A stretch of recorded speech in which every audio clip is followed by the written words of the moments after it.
Now we are going to switch sports here for topic number 2. We are going to go from soccer to basketball, where a player who was also offered a contract, but this one was signed. Unlike the Mbappe one, this one was signed. Jaylen Brown has signed a new contract that makes him the richest deal in NBA history. He signed a $304 million 5-year extension with the Boston Celtics. Obviously, Celtics fans are happy about this. I haven't seen one Celtic fan say something negative about this. Clearly, you want to, you know, I did see other fans, knocking the Jaylen Brown deal, making jokes about the Jaylen Brown deal. He can't dribble with his left. They haven't won a championship. Him and Jason Tatum are similar. Are they actually going to win it all? What if they don't? Does he deserve this money? I've seen all the discussions, all the conversations, all the jokes, and I get it. Like, it's cool. Like, we like to make jokes, right? We all do. It's fine. And yeah, he's arguably depends on where you rank him, top 20, top 25. Celtics fans might say top 15, top 10. Who knows, right? That's up for debate. The true, situation to understand here is that supermax deals and these contracts are only going to continue to go up and up and up and up. This is not like he got something absurd. Again, the market is the market. The Celtics know the market. They gave him what the market dictates. This is going to continue to happen. This is like what's happening in the NFL. Justin Herbert just signed a new deal. He's now the highest paid player. Next, Joe Burrow he'll be the highest paid player. It just continues to go up and up and up in salaries. That's just the way this works. The best players are going to get paid boatloads of money, and those boatloads are going to get more and more filled with cash because that's the way it works. And to kind of like double down on that in terms of, the way, that I'm saying here with the Supermax deals, NBA Central posted this from Base Basketball Talk. Potential Supermax extensions on the horizon. Nikola Jokic, 5 years, 404. Luka Doncic, 5 years, 367. Embiid, 5 years, 367. Tatum, 5 years, 334. Again, that's teammates. Giannis, 5 years, 334. So just kind of giving you a comparison that these things are going to be on the horizon in the next year, 2 years, 3 years, and these guys' deals will surpass Jaylen Brown's, as they should. And yeah, it's a lot of money, no matter how we slice it, right? Like, it's a lot of money to see players getting paid like this. It's crazy to see. Actually, when you think about it, Jokic there isn't getting too far off from that Mbappe number. I mean, I know it's hundreds of millions, but still, that ain't that far off. Players get paid a lot of money. This is no surprise, folks. This is nothing new. This is the way it's always been. People in their 9-to-5 life want more money and want raises, and companies don't necessarily give them all the time. We know that sports is flourishing. It always has been that way. It always will be that way. And so athletes will continue to, put their bodies on the line, give us entertainment, provide us all this stuff to talk about, and they'll get paid handsomely to do so for the most part. All right. Some of them are on the bottom ledge of all that, but they still do pretty well for themselves. So we're not going to worry about that. Back to Jaylen Brown himself, though. Pretty cool stuff here in terms of a lot of stuff that was happening, around his sign-in, the news that was coming out about it. Just to share some things from there. One of the cool things, Robert Griffin tweeted this, but other people have as well. Jaylen Brown is the definition of it's bigger than basketball. He just signed a $304 million extension with the Celtics, the biggest contract in NBA history, and his response to what he wants to do in Boston is worth it. 1 minute of your time. I do want to go ahead and play some of this just so you can hear, Jaylen Brown's plans for, his money, his time, and what he plans to do in Boston. We'll play just a little clip of this. Well, that's a great question. I want to launch a project to bring Black Wall Street here to Boston. I want to attack the wealth disparity here. I think there's analytics that supports that, stimulating the wealth gap could actually be something that could be betterment for the entire economy. With the biggest financial deal in NBA history, it makes sense to talk about, one, your investment in community, but two, also, the wealth disparity here that nobody wants to talk about. It's top 5 in the U.S. It's something that we can all improve on. It's unsettling.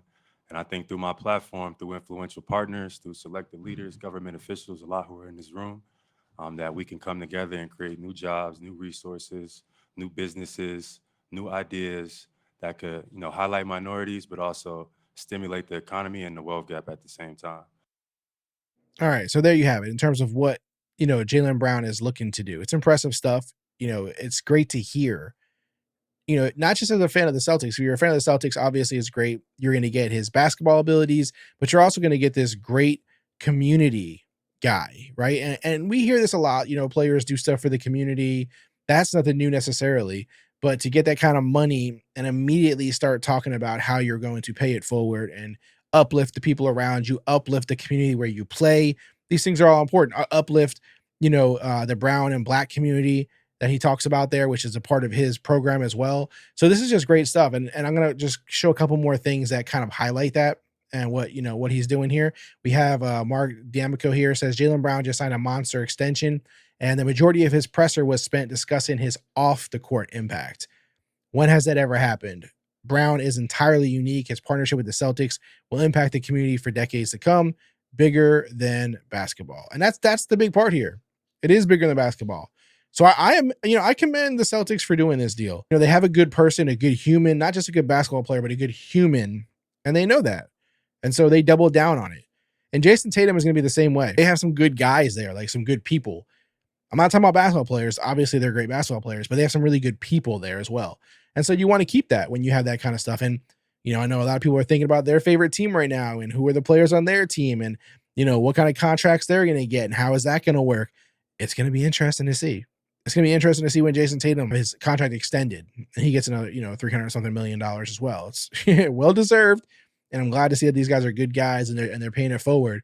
It's just a lot to think about, obviously, a lot to consume. Chris Forsberg also posted this cool picture. Jaylen Brown signing his contract flanked by Celtics brass and all the Bridge campers. So the Bridge is, again, his program that he has there. So you see all the kids around him. They're all wearing the shirt. That's one of his programs. He has the Juice Foundation. He has Bridge. He has a few different things that he's doing there in Boston, which are really cool. And so, again, I just want to highlight those things because while, you're going to see mostly jokes going around and, people, disputing whether he deserves it or if the Celtics made a mistake and this kind of stuff, I want to highlight some of the positive things as well. And that's, to me, that's the most important thing here because while we love sports and sports are the biggest thing and, it's what we're covering, it's what we do here, it's still important to highlight the human aspect of this stuff. So that's important. And the other thing I said I was going to share, I'll do that as well here, is how the contract plays out. I thought this was cool from Andrew Petcash. He does this often when players sign new deals, so you can always go follow him and check out the work he does. But Jaylen Brown just signed the richest deal in NBA history. Here's how much he will actually earn, and he breaks this down in a cool way. The $60.8 million salary, and then the $22.5 million federal tax, the NBA escrow, the agent fees, the jock tax, Massachusetts tax, Medicare, all these things bring him down to $24.5 million net income. In terms of, after all these deductions, what it actually comes down to. So again, just provides a little bit of perspective in terms of, we see these crazy numbers and then we also have to be kind of realistic with it. 24.5 million is still a ton of money, right? It's still more money than a person needs. And he's going to get that year over year after year, or actually I think it goes up year after year after year in his case. So again, just a little bit of perspective, but perspective that I think is important and still fun. Listen, Jaylen Brown got what the market said he deserves. Good on him. Good for the Celtics for, doing the right thing and keeping their players long-term and paying them the money they deserve after all the hard work they put in. Hopefully it plays out well. They win a championship. This is a situation where I did also see stats on this, like what him and Jason Tatum have accomplished in their time together. It's not nothing to ignore, man. It's nothing to just push to the side. It's legitimate stuff. So they're two really good players. They got to keep building this foundation around them. Hopefully with the money they're investing here, it all pays out. And, good luck to Jaylen Brown and the organizations and the foundations and everything he's doing out there. It's great to see. It's really, really fantastic to see. So I'm excited for him. Good stuff to Jaylen Brown. I'm curious what you guys think. Is this just going to keep going up and up? Is there a ceiling on the salaries that we're seeing here? I mean, again, we're used to soccer numbers being the highest ones, I would say, because it's just a bigger sport. It's, worldwide. The players are bigger superstars because of that. But these NBA numbers, man, they're getting up there. They're getting up there. And it kind of highlights our last topic that we have. Again, you see why in our last topic that we'll talk about in a second here, why these players have these issues, why, they go into these deals with the player unions and the owners organization, everybody, arguing and trying to make sense of these things because this is what they see and this is real. This is real stuff happening. So do you think Jaylen Brown deserved it? Do you think that actually not does he deserve it? Because we're not really the ones to judge that. The team already said he does. But where do you rank Jaylen Brown in the NBA right now? Is he top 10, top 15, 20, 25, 30? Where do you put him? I'm curious. You can put your list down there in the comment section if you want. We can actually, chop down your list and go through that. Or you could just say, no, I don't think he is, or he is. I definitely think he is. This is why. I'm curious what you think. We'll talk about it and continue the conversation there.